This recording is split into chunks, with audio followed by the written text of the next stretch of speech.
tous. Mesdames, Messieurs, c'est la revue des grandes unes avec la presse que vous aurez à lire, disponible en kiosque ce matin également. Vous aurez également l'occasion aussi de suivre des commentaires et analyses de nos invités déjà sur ce plateau. La Nouvelle Expression parle de massacre de Kumba, indignation générale. Et après, c'est la grosse question que se pose le tabloïd. Le journal fait savoir que l'assassinat des enfants dans une école au sud-ouest du Cameroun semble provoquer un monumental émoi, compréhensible donc, mais les manipulateurs donnent bien entendu l'impression que rien d'aussi grave ne s'est jamais produit depuis le déclenchement même de cette crise anglophone il y a 4 ans déjà. Alors une hypocrisie qui ne se cache pas, c'est le journal qui le dit en page 4 ce matin. Le journal parle également de la Guinée-Conakry, séquestrée comme Kamto, président de l'UFDG et chef de file donc de l'opposition guinéenne. Celui d'Alain Diallo aujourd'hui dénonce bien entendu son confinement forcé. C'est en page 12 de la Nouvelle Expression qui parle également de bagarres entre militaires et gendarmes. Ces éléments des forces de sécurité ont livré le triste spectacle devant des civils scandalisés. Ça s'est passé à Bafoussam. Le journal le dit également en page 4 ce matin. On s'intéresse à bien d'autres sujets aussi dans le journal. Vous aurez l'occasion de lire si vous faites un tour en kiosque. Le Messager, pour sa part, parle d'élections aux communes et villes unies du Cameroun. Cette grande association qui parle notamment de Camille Akoa, qui bat campagne pour Aboubacar Abo, c'est le journal qui le précise également ce matin, en violation bien entendu du droit de réserve et de neutralité. Le directeur général du FECOM accusé de tirer les ficelles dans l'ombre pour soutenir le candidat du Grand Nord. C'est le journal qui propose l'article en page 3. Le journal parle également du cancer du col de l'utérus ce matin. Malachi Manaouda contre les campagnes anti-vaccins, c'est en page 7. On parle également du massacre des élèves à Kumba, l'indignation de Marafa Midouyaya pour l'ex-ministre de l'administration territoriale, le sang qui coule donc à Kumba est celui d'un énième fratricide donc à lire dans le journal en page 2. On peut le lire aussi et lire également l'autre journal, Les du Sahel, qui parle de malaise avec la grève annoncée à Kamouat le 6 novembre prochain. Ce sont des syndicats de ce secteur qui se sont réunis et envoyé notamment un courrier au président de la République pour dénoncer ce qu'ils qualifient donc de malversation de ce côté-là. Ce sont des éléments contenus en page 12 du journal ce matin qui parle aussi de la localité de Poli dans le Septentrion. Une rançon de 60 millions de francs CFA exigée aux familles de 2 otages en page 4 du journal. Et on s'intéresse à d'autres actualités proposées par le journal Les du Sahel. Le journal Kalaraki en kiosque également ce matin parle donc d'escroquerie avec Martin Barganguele, le réseau d'arnaque autour du passeport, le procès des policiers interpellés en début d'année à Yaoundé suite donc à un guet-apens du patron de la police a enfin démarré. Un commissaire de police témoin du procureur de la République explique les mécanismes utilisés pour extorquer de l'argent aux usagers de haut gradé, esquivé donc par la procédure. C'est en page 7. Le même journal parle également du tribunal criminel spécial avec l'ancienne secrétaire du ministre Ange Angwen qui écope de la prison à vie. Et le journal fait savoir qu'elle était poursuivie justement pour avoir instauré un réseau de recrutement parallèle à la fonction publique. C'est en page 7 du journal. Le journal qui parle également des témoignages avec le domestique du ministre Mouele Kombi qui parle donc de 100 millions volés donc à son domicile. Avec tout cela, il estime qu'il avait un salaire de 35 000 francs CFA et depuis 4 ans, donc l'homme a tout fait de l'agrégé de droit à vous donc s'être servi sans aucune difficulté. Donc c'est à lire dans le journal Kalara disponible en kiosque ce matin en page 10 précisément. Mutation s'intéresse bien sûr au traumatisme dans les régions en crise, notamment à Kumba. La facture de Kumba, c'est le titre proposé par le journal ce matin pour dire simplement que quel accompagnement psychologique pour les milliers les 1000 donc pour ces enfants, pour ces factures également. On parle notamment de cette prise psychologique pour les familles éplorées. On parle aussi de ces écoliers rescapés de la communauté même éducative du nord-ouest et du sud-ouest. C'est une question. Comment est-ce que tout cela va s'opérer? Ça reste donc une véritable question ce matin dans le dossier proposé par Mutation. Mutation qui parle de la facture de Kumba ce matin et d'autres informations aussi. Toujours dans la presse, il y a Cameroun Tribune qui parle donc après le drame de Kumba. Front contre la barbarie. C'est le dossier proposé par le journal après notamment l'arrivée des membres du gouvernement dans cette partie du pays hier. On a pu entendre beaucoup de choses également ce matin dans la presse aussi. On peut lire et faire lire également. Alors le journal Le Jour parle de psychose dans le sud-ouest. Panique après une fausse alerte d'attaque armée. Donc avec des élèves qui ont d'ailleurs fui les classes pour regagner des maisons à Ombe. C'est dans le sud-ouest. C'est à lire dans le journal ce matin. Également, le journal Émergence s'intéresse à l'actualité parlant du stock de la dette extérieure avec notamment le Fonds monétaire international et le Cameroun qui ne s'accordent plus sur un fait. On parle d'un gap carrément de 1000 milliards de francs CFA qui oppose notamment les deux en tout cas, le Cameroun et bien entendu le Fonds monétaire international. C'est à lire dans le journal Émergence. Le journal parle également de carnage, de Kumba, Camara Libye se prononce finalement. C'est à lire dans le numéro disponible en kiosque ce matin aussi. Diapason, qui est un kiosque parle donc de l'aéroport international de Douala, 30 milliards de francs CFA pour le terminal à passagers. C'est le dossier proposé par le tabloïd et d'autres informations également ce matin. Le journal L'économie qui en kiosque aussi s'intéresse à l'actualité. Et bien d'autres faits, parlant aussi de l'agriculture, priorité à la production du riz et du cacao en 2021. L'annonce a été faite donc par Gabriel Mbaye-Robé, ministre de l'Agriculture et du Développement Rural, lors d'une réunion en Colondom, c'est dans la région du Sud Cameroun. D'autres informations aussi à lire dans le journal ce matin. Et puis, on va découvrir le journal Repère qui parle de code de procédure pénale, l'urgence d'une relecture. C'est le journal qui propose également cette autre actualité aussi, c'est dans le numéro de ce matin. Vous aurez l'occasion de parcourir les tabloïds de ce troisième jour de la semaine. Idriss Lissom, bonjour et bienvenue. Bonjour Flavien, bonjour au Prince Assing et bonjour à tous les téléspectateurs. Merci d'être là, comme tous les mercredis. Bonjour Prince Aristide. Bonjour Flavien, bonjour aux très nombreux téléspectateurs d'Equinox Télévision et surtout de la revue des Grands. Très bien, avec vous, nous allons faire le tour de quelques-unes parues ce matin, avec la nouvelle expression qui parle d'indignation générale et après. C'est la question que se pose le tabloïd. Écoutez, la nouvelle expression fait référence non seulement cette fois-ci à la manifestation qui a eu lieu à Bamenda après le carnage de combat. Il y a un certain nombre de manifestants, hommes, femmes et enfants qui ont fait le déplacement pour Upstation dans les services du gouverneur de la région du Nord-Ouest pour aller avec pancarte et pleurs et cris pour dire au gouverneur cela suffit, il faut non seulement transmettre notre message au niveau du président de la République pour leur dire que nous en avons marre, nous sommes fatigués et que nous voudrons que ce problème soit résolu définitivement. Le gouverneur, à contrario, leur a demandé de commencer déjà à faire le deuil, non seulement dans leur famille, mais aussi de parler beaucoup à leurs enfants. Voilà un peu en substance ce qui a été dit de ce côté-là. Mais ce que je voudrais dire, c'est qu'au-delà des paroles du gouvernement en demandant aux familles de se parler pour que ce problème puisse s'arrêter, de dénoncer également. De dénoncer. Je pense que ça ne suffit pas. L'État a une responsabilité. La responsabilité de l'État, c'est de protéger les citoyens et de leurs biens. Il faut noter ici, et pour le déplorer, qu'il y a eu une grosse campagne de communication. Nous, Equinox Télévision, pas forcément pour la condamner, y a participé. J'ai vu des reportages, des comptes rendus pour dire que l'école a repris et que l'école a repris des personnalités, des députés, des parlementaires, des membres du gouvernement qui se sont mis du côté de Yaoundé pour dire non, l'école a repris, toutes les conditions sont réunies pour que les enfants aillent à l'école. 2 semaines après, il y a eu le carnage de Kumba. Comme quoi, pour envoyer une autre réponse au niveau du gouvernement, pour dire, vous avez dit que l'école a repris, mais rien ne reprendra ici, ce côté. Il faut notamment déplorer aussi l'assassinat de ces enfants qui est pathétique, et qui est insupportable, qui ne peut être encouragé par personne, mais il faut que quelqu'un paye la note. C'est-à-dire que quelqu'un, ou alors emporte l'entière responsabilité. La responsabilité, c'est que il y a des gens qui ont dit aux enfants, allez à l'école, sans toutefois garantir, sans toutefois être conscients qu'ils étaient en insécurité. On ne demande pas. En tout cas, on a appris, d'ailleurs, on ne demande pas. On ne demande pas. Après, il y a bien d'autres. Oui, on ne demande pas aux enfants d'aller à l'école lorsque toutes les conditions ne sont pas réunies. On ne se met pas en milieu pour dire allez à l'école. C'est-à-dire que ceux qui disent même qu'il faut aller à l'école ne vivent pas là-bas. Je prends un exemple. Le premier ministre chef du gouvernement est du département du Dian. Il ne met pas les pieds là-bas. Il ne peut pas se placer à Yaoundé et demander à ses enfants, parce que lui-même les chefs traditionnels, a demandé à ses enfants d'aller à l'école. Alors que même les chefs traditionnels qui sont responsables, c'est-à-dire que sur le plan traditionnel, de rassembler les enfants, ont fui leur chefferie.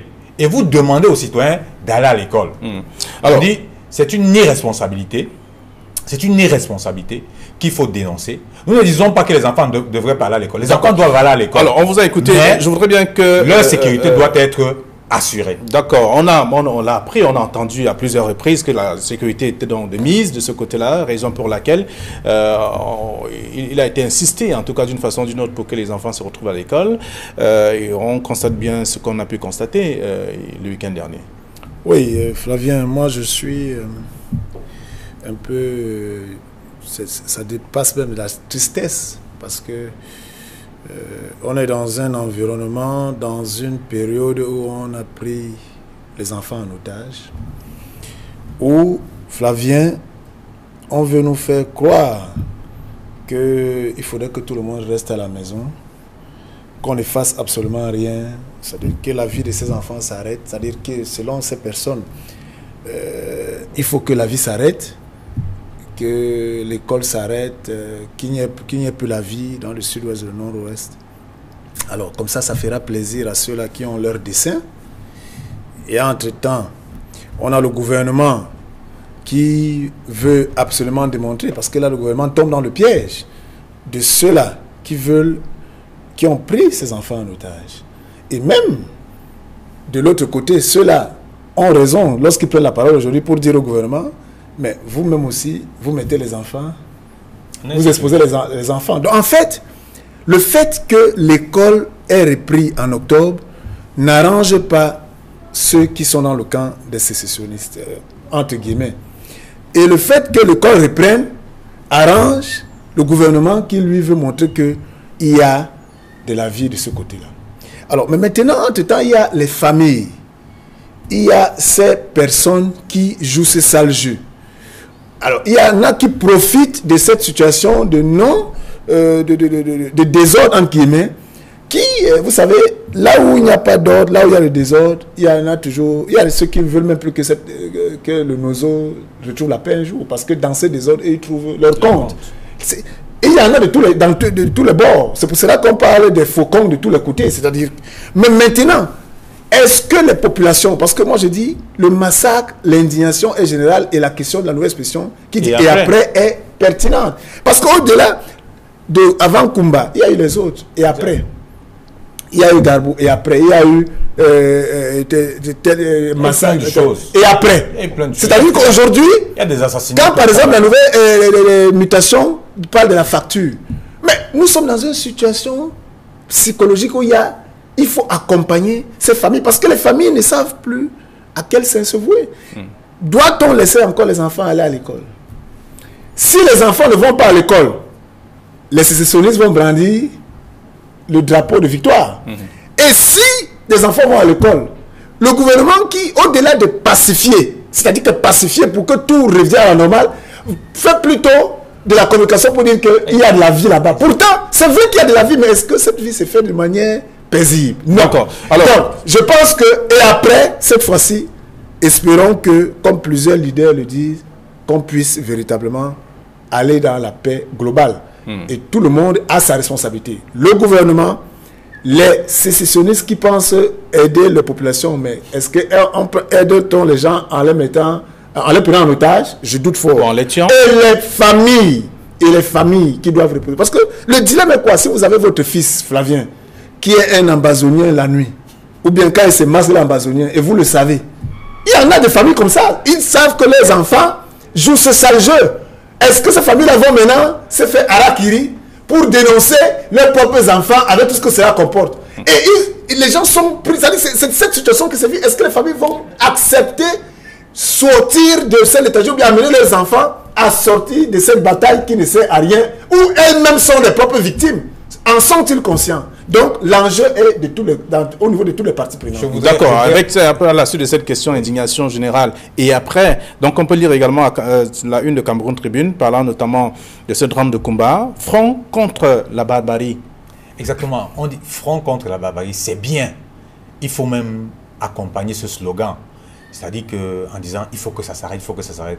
Idrissa a fait le tour et a refusé de répondre aux questions. C'est-à-dire qu'il pose tous les problèmes, il pose les problèmes. Lui-même, il se retire. Non, Idriss, vous savez, tu as dit une chose qui est fondamentale. Est-ce que les familles vont accepter de les dénoncer? Vous savez pourquoi ils ne les dénoncent pas? Pour la plupart. Parce qu'ils partagent cet avis. Mais c'est ce qu'il faut avoir le courage de le dire. Parce que pour la plupart, ils partagent cet état de choses. Donc les familles partagent qu'on tue leurs enfants, qu'on les massacre à mon Ils partagent cette revendication. Et la revendication, est-ce que c'est l'assassinat? Moi, je te demande, est-ce que quelle famille peut accepter qu'on tue des enfants innocents? Nous sommes en guerre. Il faut laissons la passion. Non, ce n'est pas une question de passion, c'est le massacre des enfants. Doit-on tuer des enfants pour des causes apparemment qui peuvent être justes? Je suis sur un pan de votre problème posé par vous. Vous avez dit, il y a des familles, est-ce que peut-être à l'issue de Kumba, il y a des familles qui auront le courage de dénoncer les leurs? Parce que, somme toute, ce sont des Camerounais. Ce sont des Camerounais, c'est-à-dire que c'est des membres des familles ce sont leurs enfants qui vont commettre ces forfaits-là, ou alors ces assassinats. Est-ce qu'ils auront le courage? Est-ce que ces familles, est-ce qu'elles auront le courage de dénoncer leurs enfants? Pourquoi elles ne les dénoncent pas? Il y a deux problèmes, il y a deux clichés. Les clichés, le premier cliché, je l'ai toujours dit ici, c'est la peur d'être une prochaine victime. Le deuxième cliché, il faut avoir le courage de le dire, c'est que pour la plupart partagent ces revendications. Qu'est-ce que vous faites dire ça? Je vous le dis. Pourquoi ça dure? Pourquoi ça dure? Depuis 4 ans, pourquoi ça dure? Parce que pour la plupart, ils partagent cette revendication. Ils peuvent ne pas être d'accord sur les méthodes, mais lorsque vous discutez avec la majorité, ils partagent cette revendication. Et c'est pour ça que cette affaire ne finira pas comme ça. C'est pour ça que cette affaire, la réponse est politique. Il faut faire asseoir les gens, échanger avec eux, voir les revendications qui sont posées, les résoudre, faire des concessions. Il y a une question qui revient de temps en temps. Discuter avec qui? Avec qui? Mais les gens sont là. Comment vous pouvez dire? Vous me faites rire, hein? Les gens sont là. Je vous dis qu'il y a une question qui est généralement posée. Oui. Discuter avec qui? Les leaders sont connus. Les leaders sont connus. De temps en temps, que ce soit ceux qui sont à l'étranger, les leaders sont connus. Ils ne se cachent pas. Les leaders ne se cachent pas. Est-ce que les leaders se cachent? Vous avez vu que les leaders se cachent? Mais ils parlent tous les jours sur les réseaux sociaux. On discute avec eux à l'étranger ou ici? Mais attends. Les conditions, ces leaders ont posé des conditions et vous le savez qu'il fallait discuter sur un terrain neutre, aller dans un pays neutre avec l'assistance de l'UA et de l'ONU et des Nations Unies. C'est pas moi qui viens le dire aujourd'hui. Les leaders sont connus. Il faut échanger avec eux. Si l'État du Cameroun, si le gouvernement du Cameroun veut que cette affaire finisse, le gouvernement doit faire au minimum des concessions pour que ça s'arrête. Je dis pour que ça s'arrête. Oui, ça, il n'est pas question. Il n'est pas question d'utiliser des enfants, des familles comme des gadgets pour faire croire que l'État contrôle les choses là-bas, alors qu'elle ne contrôle pratiquement rien. On parle de Kumba. Est-ce que vous savez qu'on assassine les gens là-bas tous les jours? Kumba, on a vu Kumba avec les enfants et ça a créé les morts que ça a créé. Mais les gens meurent, que ce soit du côté des forces de défense et de sécurité, que ce soit du côté des sécessionnistes ou des dégâts collatéraux comme des familles. Les gens, c'est une guerre. Les gens meurent là-bas tous les jours. Nous sommes le nôtre est une zone de guerre. Et on ne devrait pas, en termes de responsabilité, demander aux gens d'aller à l'école dans une zone de guerre alors qu'on ne peut pas garantir leur sécurité. Si le gouvernement aime ceux qui sont là-bas, qu'il les fasse sortir. Est-ce que vous savez qu'il y a la plupart des familles sont ici à Douala, à Yaoundé et partout? Ok, on vous a entendu. Alors, vous n'avez rien dit sur la une de Cameroun Tribune, front contre la barbarie. On le voit bien et à la suite de ce que Ngekam évoque ce matin. Oui, moi je suis toujours embarrassé. C'est-à-dire qu'il y a des mots. Les mots en français, il y a des mots forts. Quand on va utiliser barbarie, c'est-à-dire que la barbarie, elle est là. Mais en fait, ici, le front contre la barbarie doit se faire à deux niveaux. Le front contre la barbarie, Flavien, quand on lit cette une de Cameroun Tribune, ce n'est pas un front seulement face à ces assassins qui sont... Parce que moi, je ne pense pas que c'est quand on va assassiner les enfants qu'on va avoir sa République. Moi, C'est un peu comme quand Boko Haram terrorisait avec les gens, on faisait porter les bombes aux enfants qui venaient exploser. Ce n'est pas ça qui... Vraiment, ce type de barbarie. Mais en fait, Flavien, il faut comprendre que c'est 2 signes d'incompétence. 2, première incompétence, celle des ambassoniens. En matière de stratégie, lorsque vous arrivez au niveau où vous commencez à prendre les gens en otage, vous commencez à assassiner des gens, à faire cela, ça veut dire que vous êtes comme ça, ça veut dire que votre stratégie n'a pas marché. La vraie stratégie, quand j'entends à peu près quand me dit que les gens sont derrière, mais la vraie stratégie est que les gens ne bougent pas.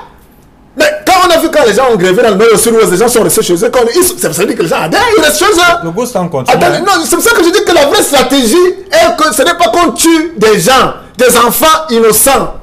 Dans quelle stratégie on va mettre les assassinats? Dans quelle stratégie? Ça, c'est l'incompétence. Deuxième signe d'incompétence, c'est de ceux qui nous gouvernent. Parce que l'incompétence, ce n'est pas seulement... En fait, nous sommes dans un environnement qu'on dit, selon la une de Cameroun, front commun. Mais va-t-on faire un front commun quand il n'y a pas de piste de solution? Quand il n'y a pas de piste de solution, parce que même en face, il n'y a pas de compétence pour pouvoir manager peut-être le point, l'élément essentiel que vous avez l'avantage, mais pour pouvoir renverser la situation où les gens pensent que non, c'est l'arme qui réussira avec tout ce que cela comporte. Ok, mais pourtant il y a des techniques. Mais on veut dire que dans ce pays, bon Dieu, il manque d'intelligence pour pouvoir, 4 ans plus tard, renverser une situation. Donc nous sommes face à 2 adversaires qui sont incompétents et qui nous prennent nous en otage. Nous, quand les gens disent que le reconfort, mais le problème là se pose même au sud. Vous pensez que c'est à Douala ou bien au nord, ou bien les gens sont contents de voir les enfants bien, même quelle que soit la ville. Si on leur dit seulement qu'il y a un enfant, les gens vont... Je vous dis, la panique, psychologiquement, nous sommes tous marqués, Flavien. Donc l'incompétence de nos dirigeants à résoudre un problème 4 ans après et à créer une situation de dialogue pour pouvoir renverser les choses est visible et palpable. L'incompétence de ceux-là qui veulent une république, qui ne peuvent plus pouvoir fédérer et qui utilisent les enfants en tuant les assassinats est visible aussi. On est face à 2 camps incompétents. Et nous sommes au milieu, on est en train de souffrir. D'accord. Alors, donc, le titre de Cameroun Tribune Front contre la barbarie, c'est juste un jeu de mots, quoi. Ou alors, non, c'est une invitation. Ça dit que c'est un journal. Une invitation à faire front. Maintenant, c'est là où il faut l'intelligence. Dans ce front-là, l'intelligence. Ça dit que est-ce que ça sera la barbarie face à la barbarie? Ça dure quand même depuis 4 ans. Au-delà alors, donc, il y a mutation qui parle de la facture de Kumba sur le plan psychologique des parents qui restent, des camarades de classe de ces enfants-là qui ont été assassinés. Mais Flavien, quand mutation, je ne dirais pas que le titre de mutation vient dans le tas, non. Le titre de mutation est, comment je vais dire ça, mutation pas d'une situation qui a eu lieu, ponctuelle, pour dénoncer, pour interpeller. Mais je voudrais dire la facture, qui la paye? C'est-à-dire que depuis qu'on assassine les gens là-bas, depuis qu'on tue des gens là-bas, des 2 côtés, qui paye la facture? Il fallait poser la question depuis. La question là devait être posée depuis. C'est-à-dire que, est-ce que vous avez pensé aux familles, que ce soit des forces de défense et de sécurité, qui ont perdu la vie là-bas? Est-ce que le gouvernement a pris des dispositions pour aller assister, ne serait-ce que leur famille, pour les enfants de ces gens qui sont tombés là-bas? Est-ce que le gouvernement a pris la mesure pour assister et parler aux familles des dégâts collatéraux? C'est-à-dire que moi, je préfère dire dégâts collatéraux, parce que si vous êtes un sécessionniste de front, ça veut dire que vous vous engagez pour une histoire dont vous avez la conviction. C'est-à-dire que vous n'êtes pas à plaindre. Moi, je plains ici des enfants qui n'ont rien à voir dans cette histoire, des familles qui n'ont rien à voir dans cette histoire, qui ont été massacrés, dont les membres de famille ont été tués de ce côté-là. Est-ce qu'on a pensé à l'aspect, à l'assistance psychologique de ces familles-là? Il ne faut pas seulement... Moi, je ne m'arrête pas. On peut trouver mon discours un peu excessif. Je dis Kumba, c'est comme les autres. On tue les gens là-bas tous les jours. Kumba, les gens font comme si l'affaire de Kumba, c'était la première. Non, c'est comme les autres ont fait. J'ai l'impression, je me rends compte que les gens ne suivent pas cette affaire. Les gens ne suivent pas la guerre dans le Nozo. On tue les gens là-bas tous les jours. En tout cas, on tue les gens là-bas tous les jours. La presse relaie simplement les cas visibles. Oui, la facture qui doit la payer. Mais l'État du Cameroun doit payer la facture. C'est l'État qui a demandé aux gens d'aller à l'école, de faire la promotion de l'école. Je ne dis pas qu'elle est mauvaise, elle est bonne. Il faut demander aux enfants d'aller à l'école, mais il faut garantir leur sécurité. Flavien Vallon-Ndongo, on ne peut pas vous dire qu'il y a un psychopathe dans l'école de votre enfant et vous demandez, vous prenez votre enfant, je dis même ici en ville, qu'il y a un psychopathe qui rôde autour de l'école de vos enfants et vous demandez à votre enfant d'aller à l'école. Je dis ici, les parents qui s'indignent ici et qui disent qu'il fallait que les enfants aillent à l'école, est-ce que si ici à Douala on dit qu'il y a un psychopathe dans une école, je dis n'importe quoi, au lycée de bilingue de Dedo, vous enverrez vos enfants là-bas? Vous n'envoyez pas vos enfants là-bas. Donc il faut être responsable. Il faut que l'État se rassure que tous les moyens de sécurité sont mis en branle pour protéger ces enfants avant de leur demander d'aller à l'école. Idriss a évoqué un pan important. Il faut que les familles contribuent, que les populations de ces deux régions contribuent également, participent à dénoncer ce qui sont dans le cirage, je veux dire dans le jeu qui se déroule, les tueries et autres que l'on enregistre. Donc, Mutation parle de facture de combat ce matin avec la prise en charge psychologique de ces familles qui restent et qui sont encore en vie, des enfants, des élèves qui ont vu, qui ont regardé ces images également à travers les réseaux sociaux et autres. Donc, il faut parler de tout ça également dans le journal ce matin. Et là, il y a le quotidien Le Jour qui revient quelques jours après parlant de psychose dans le sud-ouest. Donc, avec cette panique, après une fausse alerte d'attaque armée également hier. Mais c'est lié avec la une de Mutation, la facture de combat. La psychose. Parce que la psychose, je vous ai dit que la psychose n'est pas seulement dans le Nozo. Elle est aujourd'hui dans tout le triangle national. C'est ça qui est la vérité. Et il faut dire que le ministre de la Santé a créé, Flavien, une commission psychologique, une cellule psychologique. Exact. Et dans la création de cette cellule psychologique qui est logée au niveau de la Croix-Rouge, c'est-à-dire que c'est leur métier. C'est une ONG qui a capacité, qui a qualité, qui a des personnes, ressources, les compétences pour pouvoir gérer cette situation. Alors maintenant, cette cellule qui a été créée doit pouvoir permettre, parce qu'un enfant qui a vécu cette scène, qui peut-être, Dieu merci, est encore vivant, est traumatisé toute sa vie. Ce n'est pas une affaire... Si le parent même de l'enfant lui-même est traumatisé, quelle est la situation d'abord de l'enfant lui-même? Quelle est la situation de cette école, des autres enfants, de cette école? Comment se comporte-t-il aujourd'hui? Je vous assure que pour qu'un enfant se lève pour rentrer à l'école, c'est quelque chose, c'est pour cela qu'il faut cet accompagnement psychologique. Et que cela soit fait dans les règles de l'art. Mais cet accompagnement psychologique, Flavien, ne doit pas se limiter à Kumba. Ça doit commencer à Kumba. On est d'accord. Elle doit aller même au-delà de Kumbasani dans le Nozo. Même en dehors du Nozo, même dans le littoral, l'Est, le Sèvres, partout. Parce que je vous dis que nous sommes tous marqués. Nous sommes tous marqués. Il y a deux réactions. Soit nous allons banaliser la mort, c'est-à-dire que soit on va arriver à un niveau où on devient des Camerounais qui n'ont plus de sentiments, de ressentiment, de quoi on peut... Et c'est ce que nous sommes en train de vivre parce qu'on banalise quelque chose qui est gravissime. Soit on retrouve les ressentiments, on accompagne les gens à comprendre qu'il faut plus. C'est-à-dire que ceux-là même qui ont... Que la mort ne sert plus à rien.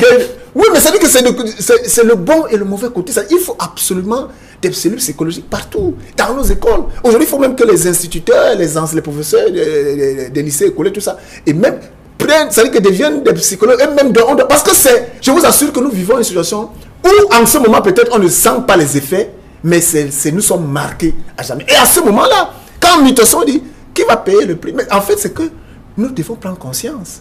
Alors, si vous êtes un malade qui ne prend pas conscience de sa maladie, vous ne pouvez pas guérir. Alors, nous sommes malades. Parce que nous-mêmes, dans nos familles, il y a des gens qui poussent leurs enfants à aller tuer les autres.